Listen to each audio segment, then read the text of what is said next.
전뮤수님 사랑합니다. 가톨릭 교회 교리서를 함께 공부하면서 우리의 믿음이 조금 더 가까이 갈 수 있는 시간을 함께 간직하도록 하겠습니다. 계속해서 제2장 하느님의 아들 예수 그리스도를 믿나이다라는 부분입니다. 547항부터 함께 공부합니다. 하느님 나라의 표징입니다. 표징, 즉 사인이지요. 그래서 보면 547항에 예수님께서 당신 말씀과 더불어 하느님 나라가 당신 안에 현존하신 것을 나타내는 많은 기적과 이적과 표징도 행하신다. 사도행전 2장 22절의 말씀인데요. 이스라엘 여러분, 이 말을 들으십시오. 여러분도 아시다시피 나자렛 사람 예수님은 하느님께서 여러 기적과 이적과 표징으로 여러분에게 확실해 주시는 분이십니다. 그럼 우리가 기적과 이적과 또 표징이라는 말을 한번 어느 때 보면 비슷비슷한 느낌이 듭니다. 그래서 우리가 조금 이게 무슨 뜻일까라는 궁금한 것이 있는데요. 먼저 기적입니다. 기적은 미라클이죠. 미라클이라는 것은 보면 여기서 성경에서 말하는 기적은 바로 하느님의 영역입니다. 인간이 할 수 없는 초자연적인 현상이 드러나고 그것을 기적은 우리가 납득될 수 없는 부분이 많이 있습니다. 예를 들면 빵의 기적입니다. 5,000명을 먹이신 그 기적 이야기에서 어떻게 빵 조금 5병 이어 빵 5개와 물고기 2마리로 5,000명을 먹으셨을까? 그것은 우리가 생각할 수 있는 단순히 나눔이었다라고 하지만 이 역시 하느님의 영역에 통해서의 기적이라고 말할 수 있습니다. 기적. 그럼 이적입니다. 이적은 영어로 원더입니다. 원더. 즉 원더라는 것은 특이한 현상이지만 이것은 우리 안에 이해하기 어려운 부분입니다. 즉 신적일 수도 있고 아닐 수도 있는 부분입니다.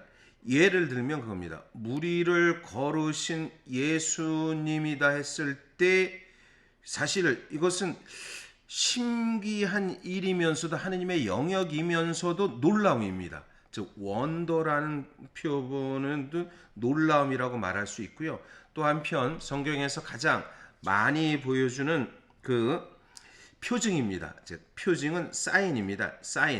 사인은 우리에게 보면 원래의 그 의미를 되새기는 어떠한 사건이 일어나면 그 사건이 드러난 의미입니다. 예를 들면 십자가라고 말할 수 있는데 십자가는 그리스도의 희생과 사랑이라고 말할 수 있습니다. 이것이 하나의 사인이죠. 그래서 이 요한복음은 특별히 7가지의 기적이라고도 말하고 7가지의 표징, 즉 7가지의 사인이라고 말합니다.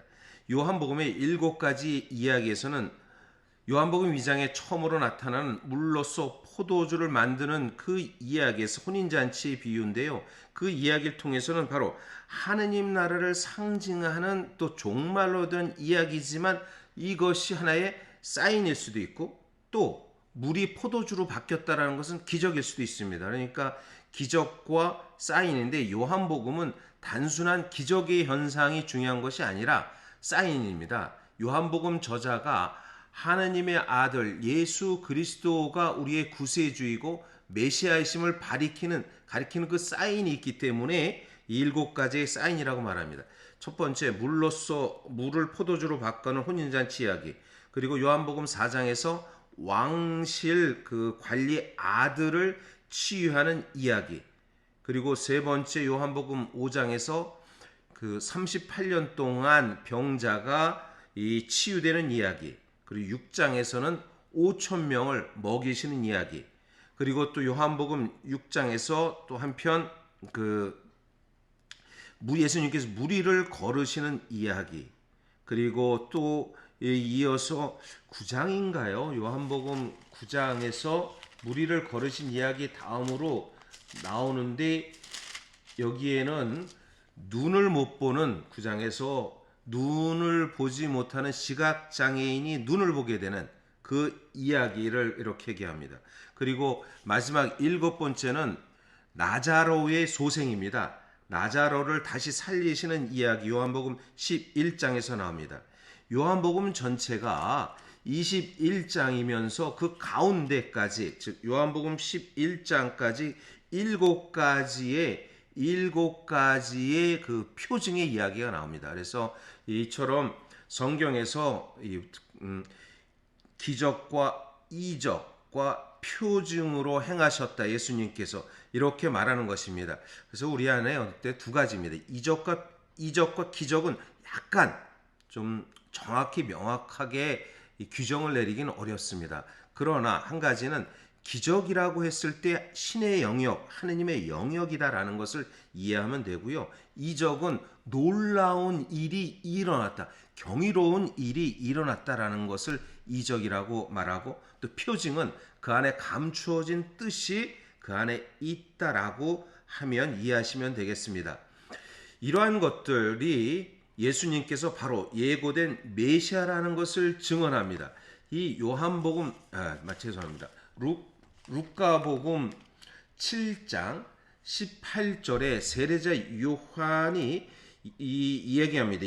요한이 바로 당신께서 오실 분이십니까? 라고 얘기하면서 당신이 메시아라는 것을 얘기하는데요. 루카복음 7장 20절부터 23절 한번 제가 봉독하도록 하겠습니다. 그 사람들이 예수님께 다가와 말하였다. 세례자 요한이 저희를 보내어 오실 분이 선생님이십니까? 아니면 저희가 다른 분을 기다려야 합니까? 하고 예수님께 여쭤보라고 하셨습니다. 그때 예수님께서는 질병과 병고와 악령에 시달리는 많은 사람을 고쳐주시고 또 많은 눈먼 이를 볼 수 있게 해주셨다. 예수님께서 그들에게 대답하셨다. 요한에게 가서 너희가 보고 들은 것을 전하여라. 눈먼 이들이 보고 다리 저는 이들이 제대로 걸으며 나병 환자들이 깨끗해지고 귀먹은 이들이 들으며 죽은 이들이 되살아나고 가난한 이들이 복음을 듣는다. 나에게 의심을 품지 않는 이는 행복하다. 이 말씀은 하느님 나라가 당신 안에 있다라는 것을 분명하게 말씀하시는 것입니다. 548항입니다. 예수님께서 행하신 표징들, 즉 사인들은 성부께서 그분을 보내셨다는 것을 증명합니다. 이 표징들은 예수님을 믿도록 권유하고 그분께서는 그분을 믿고 청하는 이들에게 그들이 청하는 것을 주십니다. 마르코복음의 그 5장 25절의 말씀에서, 마르코복음 5장